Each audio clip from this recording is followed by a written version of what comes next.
नमस्कार आपनालोक सकलोके पुनर्बार स्वागतम नस्माई मजिद बंधुসকল बलगते सामक आज 9टा गुरुत्वपूर्ण खबर। प्रथमটো खबर पुनर विपदत मोदी सरकार बारे बारे विपदर सम्मुखीन होइसे एनडीए सरकार। एनडीए सरकारों मंत्री एबार बीजेपीर बिरुद्धे खेलिब निर्वाचन। नीतीश कुमार और चंद्रबाबू नायडुर पाছত एबार चिराग पासवानर प्रत्याह्वान मोदी सरकारक और এই मुहूर्तत प्रश्न उत्थापन होइसे भंग हब नेকি मोदी सरकार। निर्वाचনৰ पूर्वे पुनर विपदत परिছে मोदी सरकार। এইবাৰ বিজেপিৰ সৈতে মিত্ৰতাত থাকিও বিজেপিৰ বিৰুদ্ধে নিৰ্বাচন খেলাৰ সিদ্ধান্ত এনডিএৰ সহযোগী দলৰ। এনডিএ চৰকাৰৰ মন্ত্ৰীয়ে বিজেপিক দিবলৈ ওলাইছে মক্ষম আঘাত। উপ নিৰ্বাচনত এনডিএৰ সংগ ত্যাগ কৰি অকলে নিৰ্বাচন খেলাৰ সিদ্ধান্ত। এনডিএৰ সহযোগী এলজেপিয়ে উত্তৰ প্ৰদেশত যুঁজ দিব বিজেপিৰ বিৰুদ্ধে। ইউপিৰ উপ নিৰ্বাচনত প্ৰাৰ্থী প্ৰক্ষেপ কৰিবলৈ সাজু হৈছে চিৰাগ পাছৱান। কেন্দ্ৰীয় মন্ত্ৰী চিৰাগ পাছৱানৰ এই সিদ্ধান্ত এতিয়া ফলশেকত পেলাইছে বিজেপি। ইউপিৰ 10খন সমষ্টিৰ উপ নিৰ্বাচনত প্ৰতিদ্বন্দ্বিতা কৰিবলৈ সাজু হৈছে এলজেপি। নীতিশ কুমাৰ আৰু চন্দ্ৰবাবু নাইডুৰ পাছত এইবাৰ চিৰাগ পাছৱানে প্ৰত্যাহ্বান জনালে মোদী চৰকাৰক। পাছি পাছৱান আৰু দলিত শ্ৰেণীৰ ভোটাৰক আকৰ্ষণ কৰিবলৈ চেষ্টা চিৰাগৰ। এলজেপিৰ এই সিদ্ধান্তই পুনৰ দেশৰ ৰাজনীতিত সৃষ্টি কৰিছে প্ৰতিক্ৰিয়া। পৰৱৰ্তী খবৰ এডিআৰই পৰীক্ষাৰ্থীলৈ জৰুৰী খবৰ। এডিআৰই পৰীক্ষাত বহাৰ পূৰ্বে লাখ লাখ পৰীক্ষাৰ্থীয়ে চাই লওক এইসমূহ নিয়ম। এইবাৰ পৰীক্ষাত অসৎ পন্থা অৱলম্বন কৰিলেই ভৰিব লাগিব লাখ টকাৰ জৰিমনা আৰু লগতে কেইবাটাও জৰুৰী নিৰ্দেশনা জাৰি কৰিছে অসম চৰকাৰে। এডিআৰই পৰীক্ষাৰ্থীলৈ ডাঙৰ খবৰ।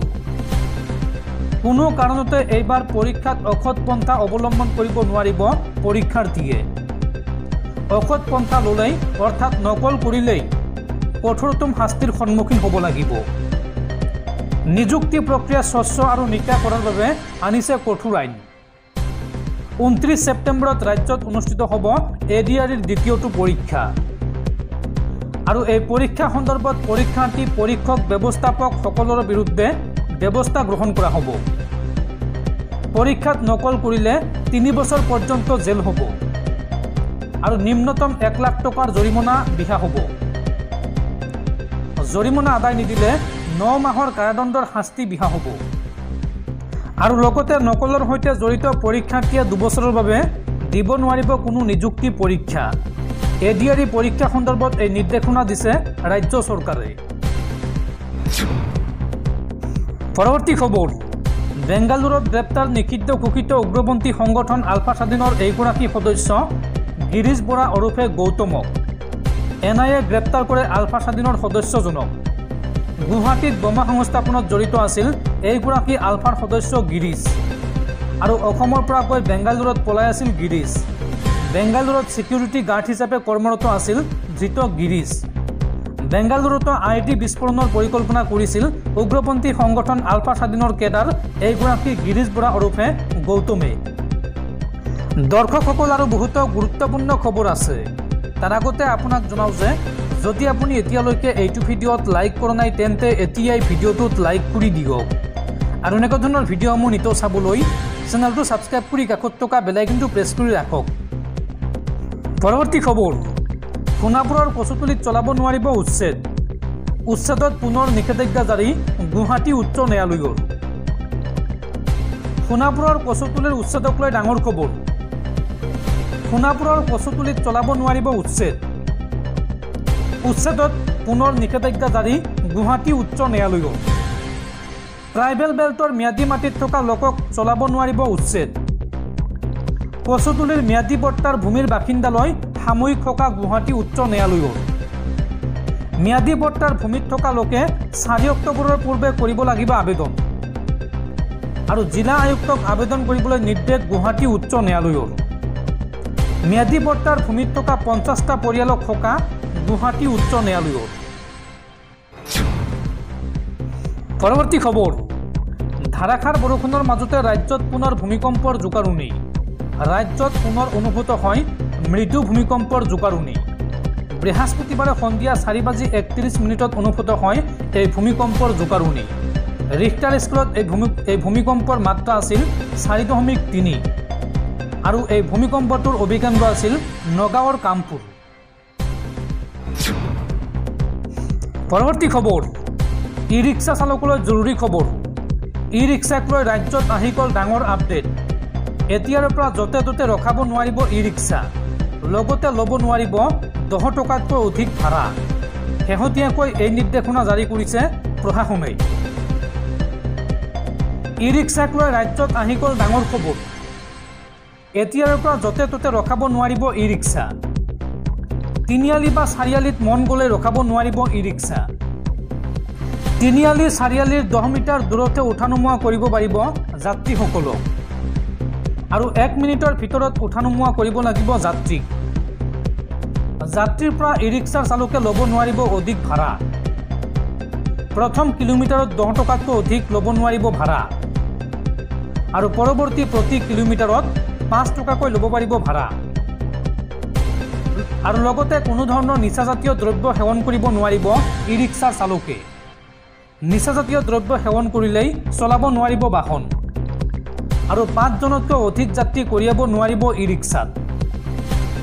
চালকৰ কাষত বহুৱাব নোৱাৰিব অন্য যাত্ৰীক। নগাঁও জিলা পৌৰসভা ই ৰিক্সাক লৈ বান্ধি দিলে এই নিয়ম।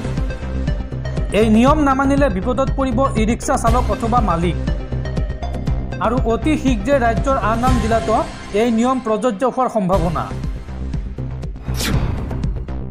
পৰৱৰ্তী খবৰ, প্ৰধানমন্ত্ৰী নৰেন্দ্ৰ মোদীক পুনৰ খুৰদাৰ সমালোচনা কংগ্ৰেছ নেতা ৰাহুল গান্ধীৰ। ৰাহুল গান্ধীয়ে মন্তব্য কৰি কয় যে ৰাহুল গান্ধীলৈ ভয় কৰে মোদী চৰকাৰে। 56 ইঞ্চিৰ বুকু আছিল নৰেন্দ্ৰ মোদীৰ, কিন্তু সেই বুকু এতিয়া কঁপি থাকে। এই মন্তব্য কংগ্ৰেছ নেতা ৰাহুল গান্ধীৰ। প্ৰধানমন্ত্ৰী নৰেন্দ্ৰ মোদীৰ বিৰুদ্ধে পুনৰ গৰজি উঠিল বিৰোধী দলপতি ৰাহুল গান্ধী।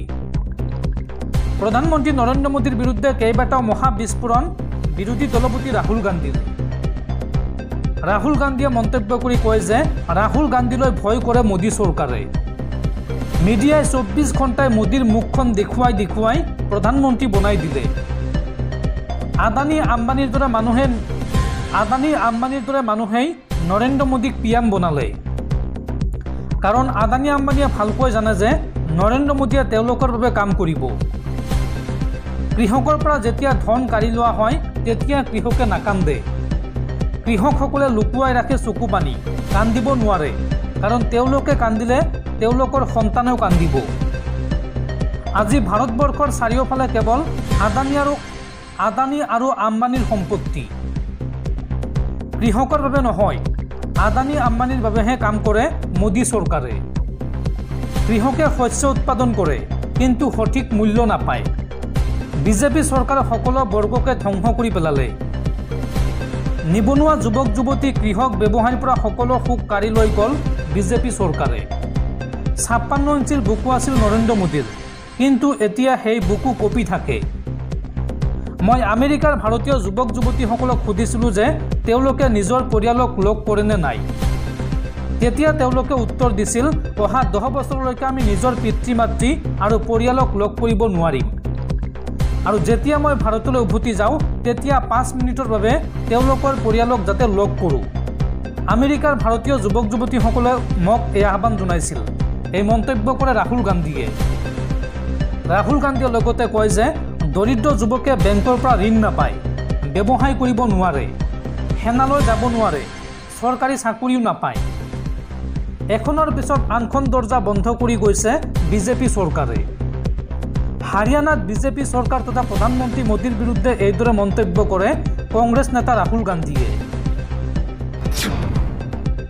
পৰৱৰ্তী খবৰ, সমাগত দুৰ্গা পূজা আৰু দুৰ্গা পূজাক লৈ প্ৰশাসনে জাৰি কৰিছে নতুন SOP। 37টাকৈ বিশেষ নিৰ্দেশনা পূজা কমিটিলৈ জিলা প্ৰশাসনৰ। পূজা কমিটিয়ে মানিব লাগিব এইসমূহ নিয়ম। দুৰ্গা পূজাক লৈ SOP জাৰি কামৰূপ মহানগৰ জিলা প্ৰশাসনৰ। দুৰ্গোৎসৱৰ সময়ত গুৱাহাটীত প্ৰশাসনৰ 37টা বিশেষ নিৰ্দেশনা জাৰি। পূজাৰ সময়ত নিৰাপত্তা আৰু সুৰক্ষাৰ বাবে এই নিৰ্দেশনা প্ৰশাসনৰ। কি নিৰ্দেশনা জাৰি কৰিছে চাওঁ আহক। বলপূৰ্বক চান্দা সংগ্ৰহত নিষেধাজ্ঞা জাৰি কৰিছে জিলা প্ৰশাসনে। পূজা কমিটিসমূহে পেণ্ডেল নিৰ্মাণৰ বাবে ল'ব লাগিব NOC। PWDৰ পৰা সংগ্ৰহ কৰিব লাগিব পেণ্ডেল নিৰ্মাণৰ বাবে NOC। আৰু লগতে জৰুৰীকালীন অৱস্থাৰ বাবে ৰাখিব লাগিব চিকিৎসক আৰু চিকিৎসা কৰ্মী। পৰ্যাপ্ত পৰিমাণে মহিলা আৰু পুৰুষ স্বেচ্ছাসেৱক নিয়োগ কৰিব লাগিব। পেণ্ডেলত অগ্নি নিৰ্বাপক সামগ্ৰী মজুত ৰাখিব লাগিব। পৰিষ্কাৰ পৰিচ্ছন্নতা আৰু খোৱা পানীৰ যোগানৰ ওপৰত গুৰুত্ব দিব লাগিব। মণ্ডপৰ পৰা 100 মিটাৰৰ ভিতৰত কাৰ পাৰ্কিঙত নিষেধাজ্ঞা জাৰি কৰা হৈছে। আৰু নিশা 10 বজাৰ পিছত উচ্চ স্বৰত মাইক বজোৱাটো নিষেধাজ্ঞা জাৰি প্ৰশাসনৰ। আৰু লগতে কেইবাটাও জৰুৰীকালীন ফোন নম্বৰ মুকলি কৰিছে জিলা প্ৰশাসনে। পুলিচ প্ৰশাসনৰ লগতে APDCL GMC আৰু NDRFৰ নম্বৰ মুকলি কৰিছে প্ৰশাসনে। GMCৰ কণ্ট্ৰল ৰুমৰ নম্বৰ হৈছে 8811007300। আন এটা নম্বৰ হৈছে 7399003001। APDCLৰ কণ্ট্ৰল ৰুমৰ নম্বৰ হৈছে 7086077374। আৰু NDRFৰ কণ্ট্ৰল ৰুমৰ নম্বৰ হৈছে 9435117246। পৰৱৰ্তী খবৰ, বিজেপি দলটো প্ৰবঞ্চকৰ দল। বিজেপিৰ নেতৃত্বত দীৰ্ঘদিনে চলি আহিছে দালাল দাস। ধৃত বিজেপি নেতা অসীম দাসৰ কুকীৰ্তি সন্দৰ্ভত এই মন্তব্য বিধায়ক অখিল গগৈৰ। বিজেপি দলটো প্ৰবঞ্চকৰ দল। বিজেপিৰ নেতৃত্বত দীৰ্ঘদিনে চলি আহিছে দালাল দাস। ধৰা পৰাৰ পাছতে দুৰ্নীতিত লিপ্তজনক চিনি নাপা বুলি কয় সকলোৱে। ধৃত বিজেপি নেতা অসীম দাসৰ কুকীৰ্তি সন্দৰ্ভত এই মন্তব্য বিধায়ক অখিল গগৈৰ।